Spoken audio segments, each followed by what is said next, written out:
Most men don't fear intimacy. They fear the moment she pulls away and everything dies. If you're honest with yourself, you've felt it before. The connection is there. The conversation is flowing. The energy feels close, warm, almost intimate. And then you reach that moment where you want to take things further. You hesitate. You second-guess yourself. You worry about sounding needy, awkward, or crossing a line.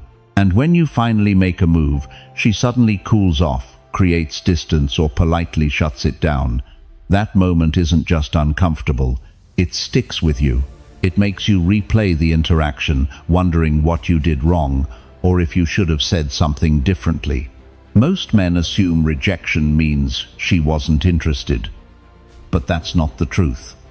Here's what almost no one tells you.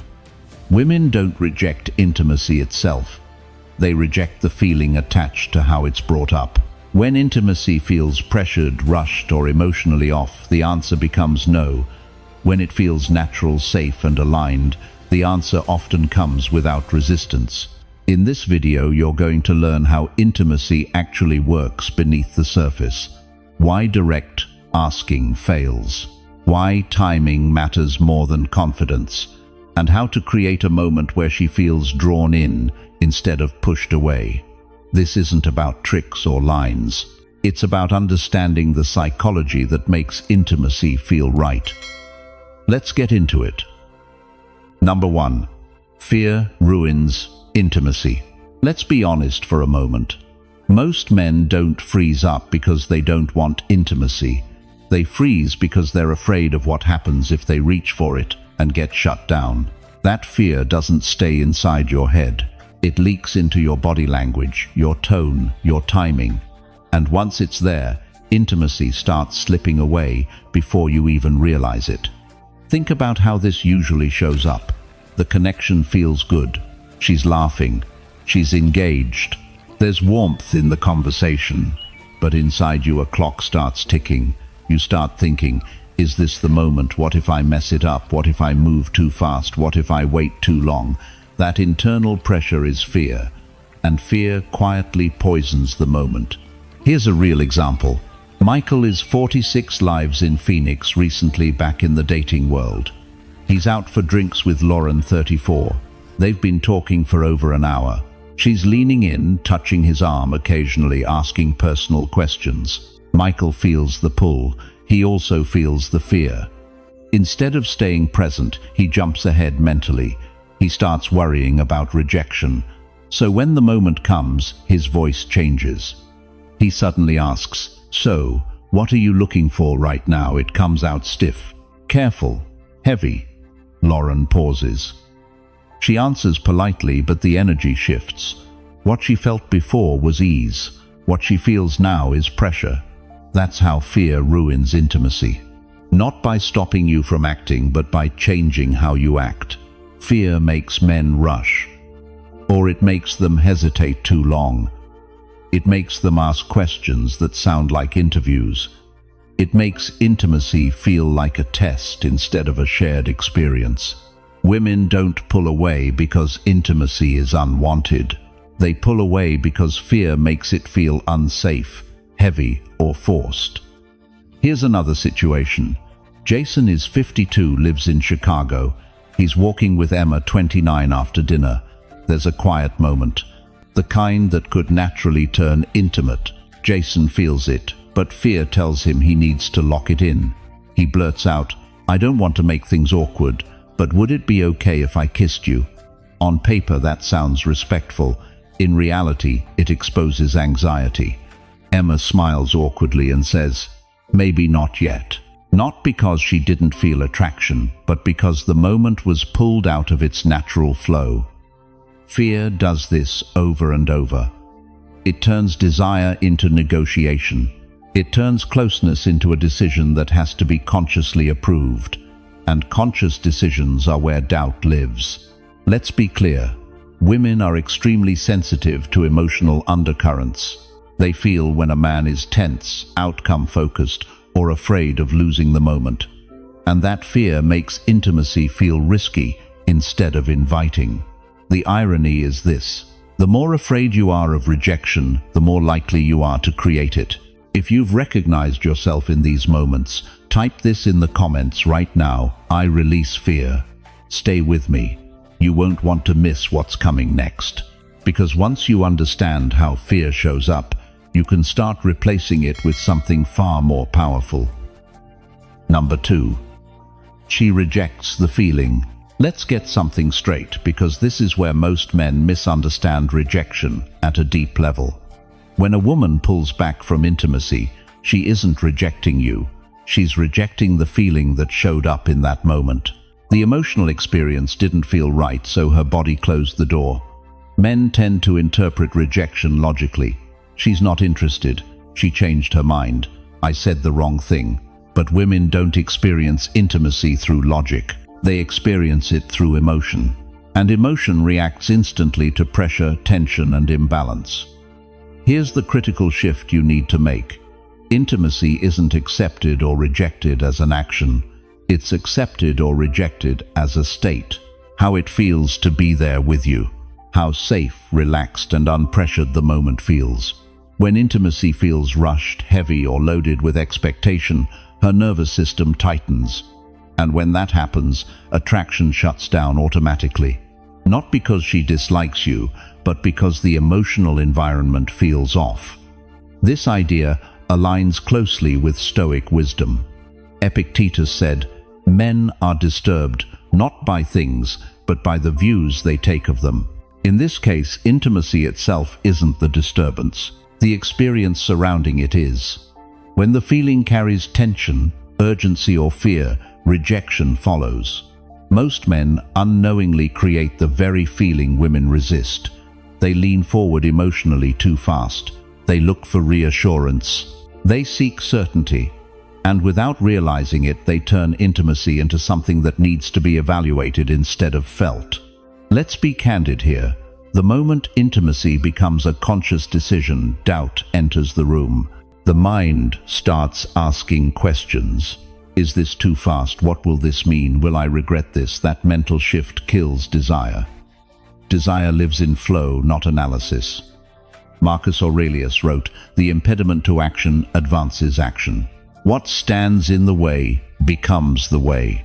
Rejection is feedback. It tells you the feeling wasn't aligned.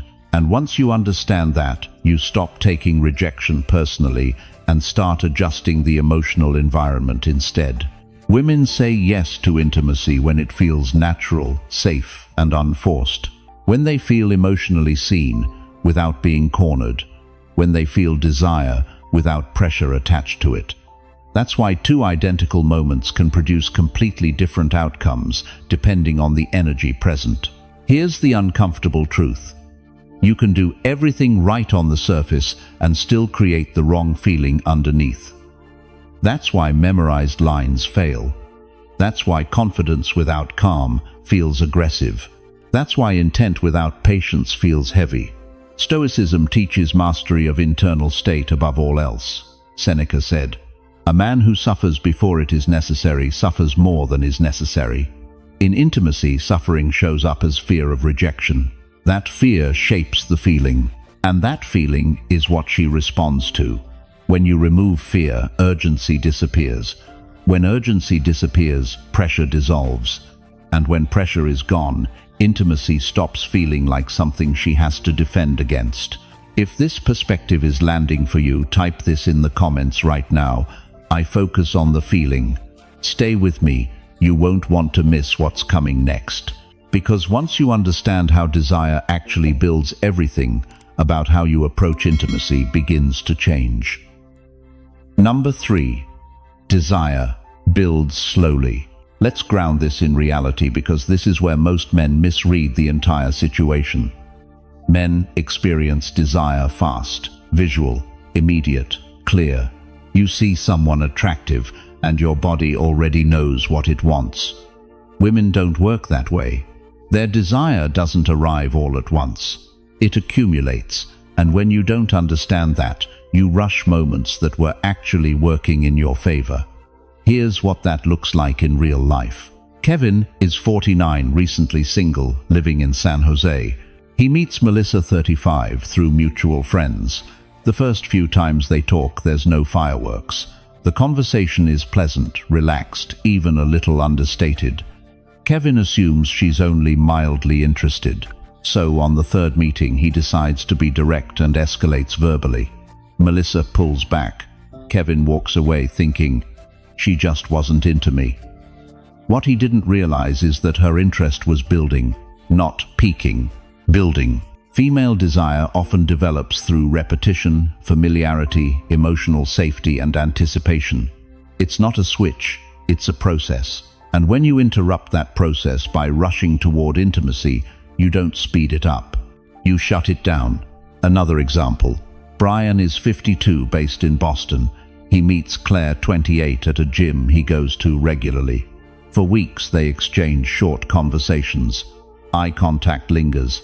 Smiles last a second longer than necessary. Brian keeps it light. No pressure, no agenda. Then, one evening, he feels the shift. Not dramatic, just warmer, more open. What Brian does right is this: nothing different. He doesn't accelerate. He doesn't force a moment. He allows the familiarity to keep working. 2 weeks later, Claire initiates spending time together outside the gym. That's slow desire doing what it's supposed to do. Here's the mistake most men make. They assume desire should look the way it feels to them. Fast, clear, obvious. When it doesn't, they either push harder or disengage completely. Both moves kill momentum. Women often don't feel desire as a spike. They feel it as a pull that grows stronger the longer it isn't pressured. That's why a woman can feel neutral at first, then weeks later feel deeply drawn in. It's not games, it's layering. Context matters, emotional consistency matters, anticipation matters. This is especially important for older men. You often bring stability, calm, and grounded presence. Those qualities don't create instant sparks, they create trust. And trust is what allows desire to develop without resistance. When you rush, you force her into decision mode. When you slow down, you allow her to stay in feeling mode. And desire lives in feeling, not deciding. If you've ever felt like things were almost there and then suddenly disappeared when you tried to move faster, this is why. You weren't late, you were early. Desire that builds slowly is often stronger, deeper, and more lasting. But only if you don't interfere with it. If this is starting to make sense, type this in the comments right now: I let desire build. Let's take this one layer deeper next, because misunderstanding how women respond emotionally is where most men unknowingly create pressure that never needed to exist. Number 4. Never ask her directly. Let's address one of the biggest mistakes men make when it comes to intimacy. Asking directly feels honest. It feels mature. It feels respectful. But psychologically, it's one of the fastest ways to trigger resistance. When you ask directly, you force her into a decision, a conscious one. And the conscious mind is where doubt, hesitation, and self-protection live. The moment intimacy becomes a question that needs to be answered, the emotional flow breaks. This isn't about being indirect or manipulative. It's about understanding how attraction actually moves. Intimacy grows when it feels chosen, not requested. When it feels like a natural step forward, not a proposal that needs approval. Stoic philosophy understood this long ago. Marcus Aurelius wrote, "Do not act as if you were going to live 10,000 years. Death hangs over you. While you live, while it is in your power, be good." In modern terms, don't over-intellectualize moments that are meant to be lived. When you pause the moment to ask for permission, you step out of it. Direct questions like, "Do you want to take this further, or should we go somewhere else?" feel logical, but logic kills momentum. They place pressure on her to decide correctly, to evaluate consequences, to think ahead. And thinking is the enemy of desire. Women respond far more strongly to emotional invitations than direct proposals. An invitation doesn't demand an answer, It creates a feeling. It allows her to step forward at her own pace, and when she feels like the movement is hers, rejection almost disappears. Epictetus said, "If you want to improve, be content to be thought foolish and stupid."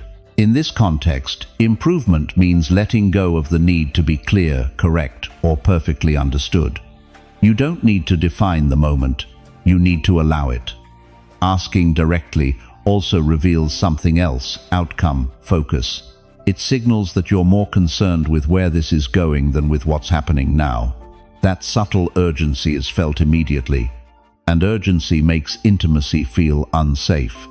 There's a quiet confidence in restraint, in allowing the moment to speak for itself, in staying present without pushing it forward. That's what keeps the emotional door open. Here's the reframe: you don't ask for intimacy. You create the conditions where intimacy feels obvious. You let safety, trust, and anticipation do their work. When those elements are present, intimacy doesn't need to be requested. It happens. Seneca captured this beautifully when he said, "Luck is what happens when preparation meets opportunity." Preparation here is emotional stability, patience, and awareness. Opportunity arises naturally when pressure is absent. Quick pause here. If you want to go deeper into these dynamics and learn how to apply them consistently without guessing or overthinking, consider becoming a channel member. Inside the membership, we break these principles down into practical frameworks you can actually use, with deeper explanations and real-world application designed specifically for men who value self-mastery and clarity. You'll find the join button right below this video. If this insight is landing for you, type this in the comments. I don't force moments. Let's take this further, because next we'll look at how emotional invitation works and why removing pressure changes everything. Number 5. Invite her emotionally. Let's get practical here, because this is where everything starts to work without force. Emotional invitation is the difference between intimacy feeling natural and intimacy feeling pressured. And most men have never been shown how to do this correctly. An emotional invitation doesn't ask her to decide anything. It doesn't push the moment forward. It simply acknowledges what's already there and allows her to step into it if she wants to. That's why it works. Here's what this looks like in real life. Chris is 47, living in San Diego. He's on a third date with Amanda, 36. The chemistry has been consistent. They're sitting close, talking quietly. Chris feels the moment building, but instead of asking where things are going or making a bold move, he says calmly, "I like how easy this feels between us." Then he stops. That sentence doesn't ask for anything. It doesn't demand a response. It simply names the emotional reality of the moment. Amanda relaxes, she smiles, she shifts closer. That's emotional invitation. Compare that to what most men do. They ask, "So, what are you thinking?" Or worse, "Do you want to take this further?" Those questions turn a shared experience into a decision that has to be judged. And once judgment enters, desire retreats. Here's another situation. Ryan is 52, based in Atlanta. He's walking with Natalie, 29, after dinner. There's a quiet pause. Ryan feels tempted to fill it. Instead, he says, "It's kind of nice not rushing this." He doesn't explain. He doesn't look for reassurance. Natalie nods and says, "Yeah, it really is." Then she reaches for his hand. That didn't happen because Ryan was clever. It happened because he removed pressure and allowed the emotion to lead. An emotional invitation works because it does 3 things at once. First, it validates the connection without escalating it. Second, it communicates confidence without urgency. Third, it gives her freedom, and freedom is what makes intimacy feel safe. Most men think they need to create desire. In reality, desire often already exists. Your job is to avoid suffocating it. Here's a crucial distinction. Emotional invitation is not hinting, teasing, or fishing for validation. It's grounded, calm, matter of fact. If your tone is needy or hopeful, it stops being an invitation and starts being pressure again. Let's say a man says, "I really like being close to you right now." That can work, but only if it's said without expectation, without leaning forward emotionally, without waiting for approval. The words matter less than the state behind them. Older men actually have an advantage here. Life has already taught you patience. Use it. When you don't rush, when you don't push, when you're comfortable letting moments unfold, women feel it immediately. Emotional invitation becomes effortless. Here's the key takeaway. You're not trying to get her to say yes. You're allowing her to feel why she wants to. If you've ever felt moments slip away because you tried to do something, this is the correction. If this clicked for you, type this in the comments right now. I invite, not push. Now pay attention, because what comes next is where most men accidentally undo all of this by creating pressure without realizing it. Number 6. Pressure kills desire. Let's be very clear about this, because it's where most men sabotage themselves without realizing it. Pressure doesn't always look aggressive. Most of the time it looks subtle. It shows up as urgency, as expectation, as the need for reassurance. And the moment pressure enters the interaction, desire quietly exits. Women don't pull away from intimacy because they don't want closeness. They pull away because closeness starts to feel heavy. Pressure turns something that should feel fluid into something that feels evaluative. And the body reacts faster than the mind. Here's the important distinction. Pressure isn't what you say. It's the energy behind why you're saying it. You can use the softest words and still create pressure if you're trying to secure an outcome. And women are extremely sensitive to that shift. Stoic philosophy explains this perfectly. Marcus Aurelius wrote, "Do not be overheard complaining, not even to yourself." Pressure often comes from internal complaint, the silent thought of, "I need this to go somewhere." When you carry that thought, it leaks. And when it leaks, the moment tightens. Desire needs freedom. It needs room to expand on its own terms. The second it feels steered, guided, or rushed toward a conclusion, the nervous system responds by closing, not emotionally, physically. Attraction fades before logic can intervene. This is why pressure kills desire, even when attraction is present. You can have chemistry, connection, shared laughter, even touching. And then, one moment of pressure flips the entire dynamic. Suddenly she feels watched, evaluated, or expected to respond correctly. And that's when withdrawal happens. Epictetus said, "If you seek tranquility, do less." In intimacy, doing less often creates more. Fewer words, less explanation, less steering. When you remove effort, you remove pressure. And when pressure disappears, desire can breathe again. Many men think pressure shows interest. In reality, pressure communicates insecurity. It says, "I need this to happen for me to feel okay." And no one wants to carry that weight in an intimate moment.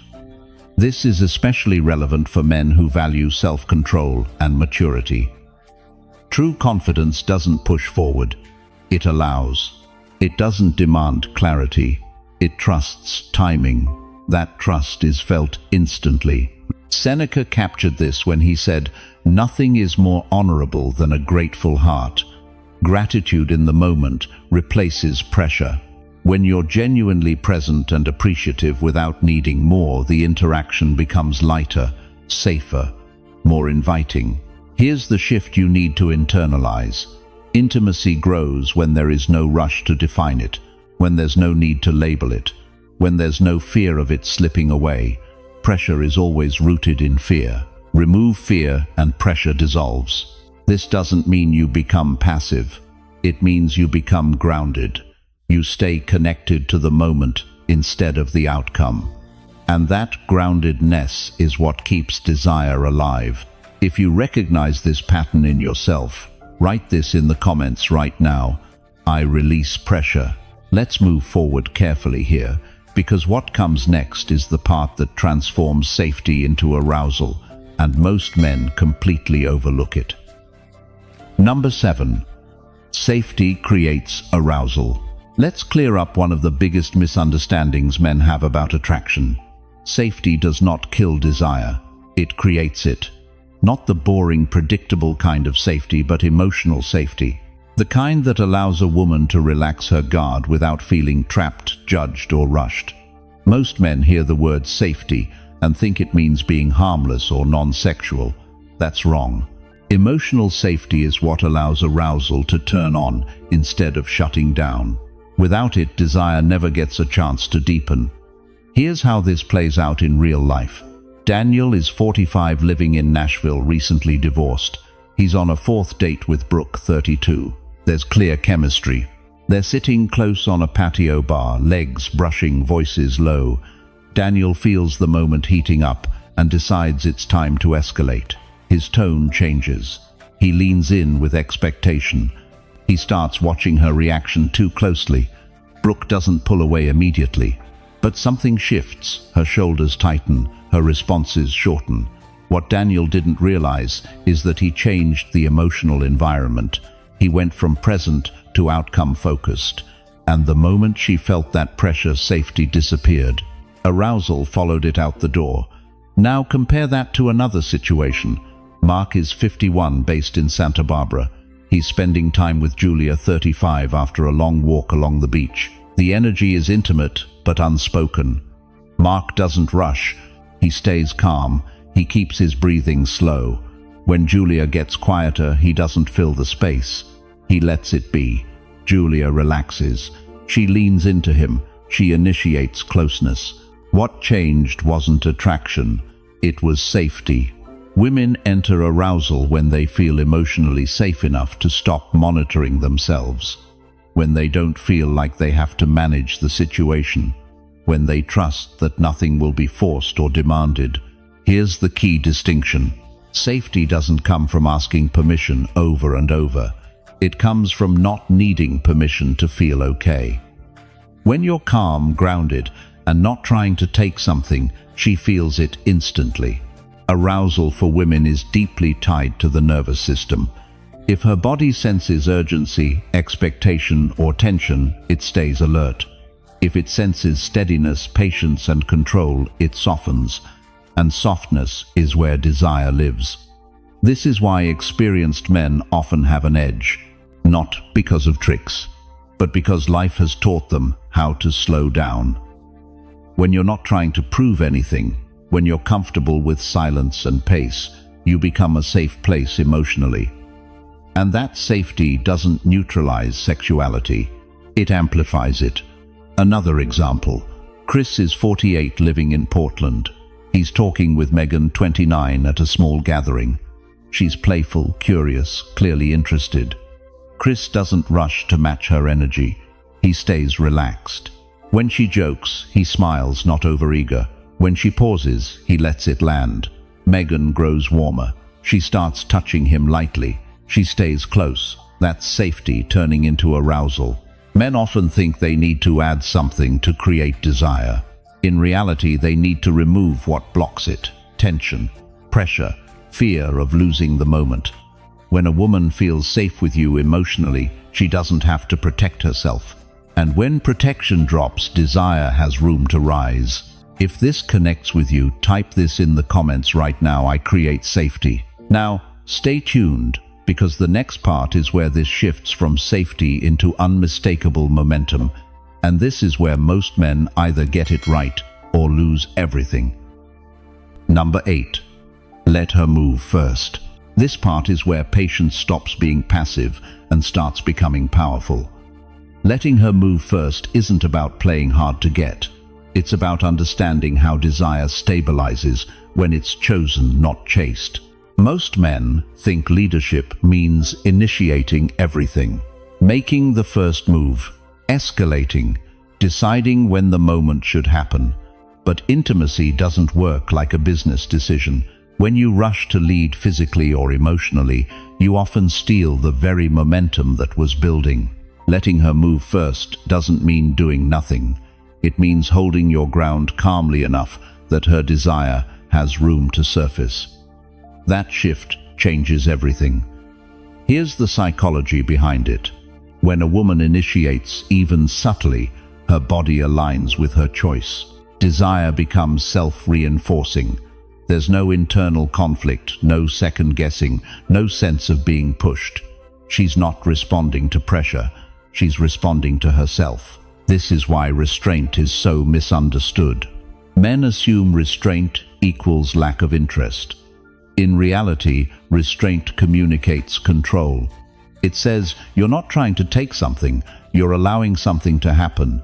Stoic philosophy is built on this principle. Epictetus said, no man is free who cannot command himself. Letting her move first requires self-command. It requires resisting the urge to secure the outcome, and that resistance is felt as strength. When you stay present without advancing the moment, something subtle happens. She starts checking in with herself. Why does this feel good? Why do I want to stay here? Why do I feel closer? That internal dialogue deepens desire far more than any external move could. Men often fear that if they don't act, the moment will disappear. That fear is usually wrong. If attraction is real and the emotional environment is right, desire doesn't vanish, it grows more confident. This is especially true when safety and tension are already present. Once pressure is gone and emotional safety is established, her desire doesn't need to be pulled forward. It naturally seeks expression. Marcus Aurelius wrote, "Nature did not blend things so inextricably that you cannot draw a boundary between them." In this context, the boundary is between presence and pursuit. You stay present, you don't pursue. That boundary is what keeps polarity alive. Letting her move first also filters out uncertainty. When she initiates closeness, even in small ways, you don't have to wonder where you stand. Her body has already answered the question, and because the answer came from her, it carries weight.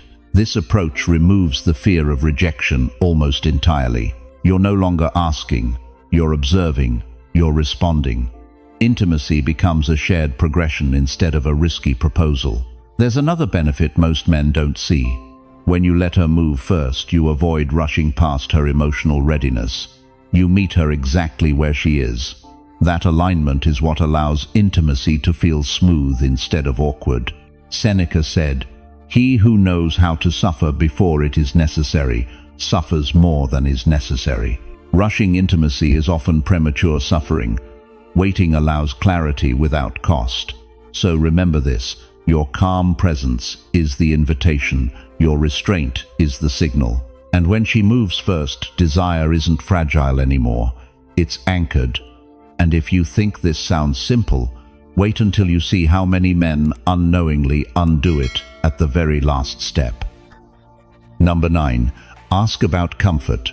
This is one of the most misunderstood moments in intimacy, and it's where a lot of men either recover everything or lose it at the last second. Asking about comfort is not asking for permission. It's not hesitation. And it's definitely not weakness.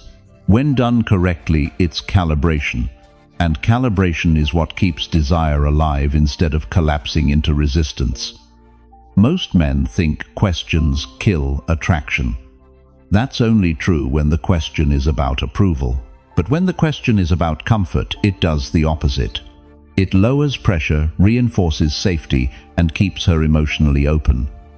Here's what usually goes wrong. A man senses the moment is close.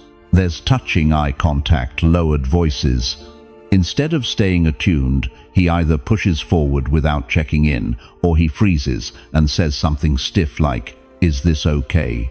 That question sounds cautious, uncertain, and loaded with fear. Comfort-based questions sound completely different. Let's look at a real situation. Paul is 50, living in San Diego. He's on a date with Hannah, 33. They're sitting close on a couch after dinner. Their legs are touching. The mood is quiet and warm. Paul feels the urge to escalate, but instead of forcing it, he says calmly, "You feel comfortable right now." His tone is relaxed, no expectation, no leaning forward. Hannah exhales slightly and says, "Yeah, I do." She shifts closer on her own. That question didn't interrupt intimacy, it deepened it. Now compare that to another scenario. Eric is 47, based in Dallas, with Megan, 28. The moment is similar. Eric feels nervous and asks, "Is this too much? I don't want to mess things up." His words may sound respectful, but the emotional signal is anxiety. Megan feels it immediately. She reassures him verbally, but her body pulls back slightly. Same idea, completely different effect. Here's the distinction you need to understand. Comfort questions should feel like observation, not negotiation. You're not asking for a green light, you're checking alignment. And when alignment is present, women feel seen, not pressured. The best comfort questions do three things at once. They slow the moment instead of rushing it. They signal awareness without insecurity. They give her an easy path forward or sideways. Questions like, "Does this feel easy for you?" are calm time. "Put you good right here. Let me know if anything feels off." These don't demand an answer that advances or ends the moment. They keep everything fluid. Another example. Steve is 54, living in Portland. He's walking with Olivia, 31, after a concert. There's tension, closeness, shared silence.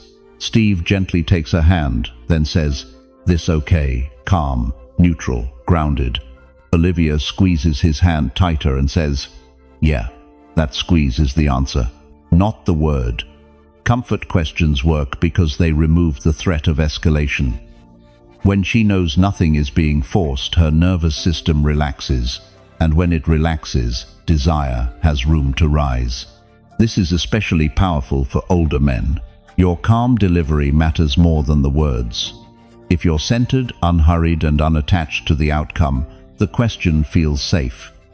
If you're tense, it feels like doubt. Here's the key takeaway. You don't ask about comfort to protect yourself. You ask about comfort to protect the moment. And when the moment feels protected, intimacy doesn't shut down, it opens. Miss this distinction, and you'll either push too far or pull back too soon. Get it right, and you'll feel the shift immediately. Number 10. Let intimacy happen. This is where everything you've learned finally comes together, and it's also where most men still try to interfere. Letting intimacy happen sounds passive on the surface, but in reality, it requires more control than forcing a moment ever will. By now you understand the pattern. Fear creates pressure. Pressure kills desire. Direct asking triggers resistance, and emotional invitation opens the door. But the final shift is this: you stop trying to make intimacy happen at all. Most men struggle here because they've been taught that intimacy is something you initiate, secure, or win. But intimacy doesn't respond to effort, it responds to alignment. When the emotional environment is right, intimacy moves forward on its own. Let's look at what this actually feels like. Alex is 48, living in Northern California. He's spending time with Sarah, 34, after a quiet dinner. There's no rush, no agenda. They're sitting close, talking softly, occasionally falling into silence. Alex isn't tracking progress. He's not wondering what the next move should be. He's simply present. At a certain point, Sarah shifts closer. Her body language changes. She stays. She doesn't check the time. She doesn't create distance. Alex doesn't react. He doesn't speed up. He doesn't say anything to define the moment. He lets it unfold. That's letting intimacy happen. Now contrast that with what usually goes wrong.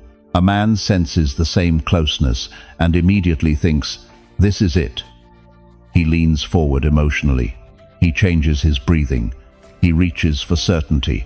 And the moment collapses under the weight of expectation. Letting intimacy happen means you trust the process enough not to interrupt it. This is where patience becomes masculine. Not passive waiting, but grounded presence. You're not withholding. You're not testing. You're not performing restraint as a tactic. You're simply not interfering with what's already moving forward. There's a subtle confidence in this state. It says, I don't need to rush this to feel secure, and that security is felt instantly. Another example, Marcus is 52, based in Santa Fe. He's walking with Elena, 29, after an art opening. The night is quiet, the pace is slow, there's warmth between them. Marcus doesn't steer the moment. He doesn't escalate verbally. He allows space. Elena stops walking, turns toward him. The moment arrives on its own. That didn't happen because Marcus knew a trick. It happened because he didn't block the moment with fear or urgency. Here's the deeper truth. Intimacy is not created by words. It's revealed by stillness. When nothing is being pushed, what's real rises to the surface. Men who let intimacy happen don't chase reassurance. They don't look for confirmation. They trust what's unfolding in real time. And that trust changes how a woman experiences the moment. She doesn't feel guided or managed. She feels free to choose. That's the highest form of attraction, when her desire feels like her own decision, not a response to your effort. At this stage, your role is simple but demanding. Stay present, stay relaxed, stay unattached to outcome. Don't rush to define what's happening. Don't try to capture it. Let it breathe. When intimacy is right, it doesn't need permission. It doesn't need convincing. It doesn't need to be asked for. It happens. To bring this to a close, this video wasn't about tricks, lines, or forcing moments. It was about understanding how intimacy actually unfolds. You learned why fear creates pressure, why women reject the feeling instead of the act, how desire builds slowly, and why emotional invitation, safety, and restraint allow intimacy to happen naturally. When you remove pressure and stay grounded, intimacy stops feeling risky and starts feeling inevitable. If you want to go deeper into these dynamics and learn how to apply them consistently in real situations, consider becoming a channel member. Inside the membership, I break these principles down with clear frameworks and practical guidance designed for men who value self-control, confidence, and clarity. If this video helped you see intimacy differently, make sure to subscribe to the channel so you don't miss upcoming videos. Thank you for watching, and I'll see you in the next one.